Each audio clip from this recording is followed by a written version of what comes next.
Il était un homme, mais pas comme les autres, un visionnaire, un souffle, un océan de lumière. Mesdames et messieurs, aujourd'hui, on ne parle pas d'un guide ordinaire, on parle d'un maître soufi, un panafricaniste, un homme dont le nom fait trembler les siècles. 8 novembre 1900, Taïba Niassène, un enfant naît, on l'appelle Ibrahim. Il ouvre les yeux dans une maison où tout respire le Coran. Son père, El Hadj Abdellah Niass, résistant aux côtés de Moba Jahouba, un combattant, devenu cultivateur, un maître qui a choisi la charrue et le livre plutôt que l'épée.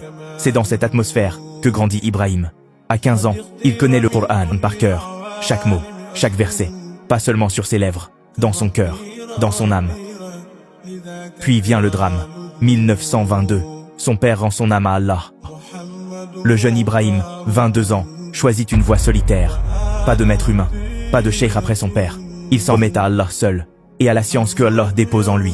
Alors, arrive le moment, 1929, Kaolack. Il proclame, je suis Sahib al-Fayd, un mot, un tonnerre, une annonce qui bouleverse l'histoire, le Fayd, l'effusion prophétisée par Cheikh Ahmed Tejani, un flot de lumière qui rend la Marifatullah accessible à tous, hommes, femmes, riches, pauvres, savants, ignorants, tous. Imaginez la scène, un disciple tremblant, illettré, qui s'assoit devant lui, quelques paroles, un dhikr, et soudain, les larmes coulent, le cœur brûle, la gnose est là, la proximité avec Allah, un miracle à portée de main.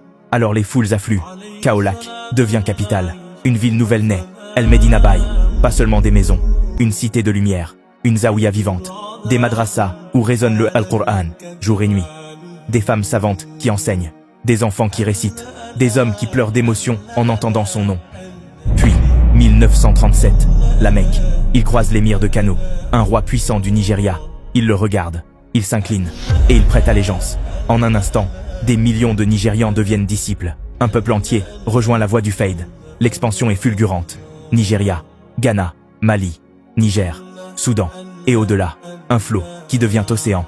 Mais Baye Niass n'est pas seulement un maître des cœurs, il est aussi une voix des peuples. En 1959, il écrit « L'Afrique aux Africains ». Il dénonce le colonialisme. Il rappelle « La vraie liberté commence par le cœur. Un cœur libéré, c'est une nation libérée. » Ses alliés, Kwame Nkrumah, Jamal Abdel Nasser, le roi Faisal, président, roi, révolutionnaire. Tous viennent à lui, tous l'écoutent. Il devient vice-président de la Ligue islamique mondiale. Puis vient une scène inoubliable, le Caire, la mosquée d'Al-Azhar, un vendredi, des milliers de fidèles. Un silence, un souffle, puis une voix, celle de Cheikh Ibrahim Niass, un Africain de l'Ouest. Un fils de Taïba Niassène, debout sur le manbar, dirigeant la prière. Le monde retient son souffle, un instant de gloire, un instant d'éternité. Et pourtant, le temps file. 26 juillet 1975, Londres. Il retourne à Allah. Les disciples pleurent, les foules gémissent. Mais sa lumière, elle, ne s'éteint pas. Car aujourd'hui encore, El Medina Baye vibre. Chaque année, le Gamou attire des foules immenses. Des millions de voix qui chantent son nom. Ses livres, Kashiful Ilbas, Ruh al-Adeb, sont étudiés partout. Ses poèmes, en l'honneur du prophète sallallahu alayhi wa sallam, sont récités entre larmes et prières. Et au 21e siècle, le Fayd continue. Les zaouïas existent aussi dans l'espace numérique. La lumière voyage à la vitesse d'Internet. Mais c'est toujours la même source, le même flot, le même héritage.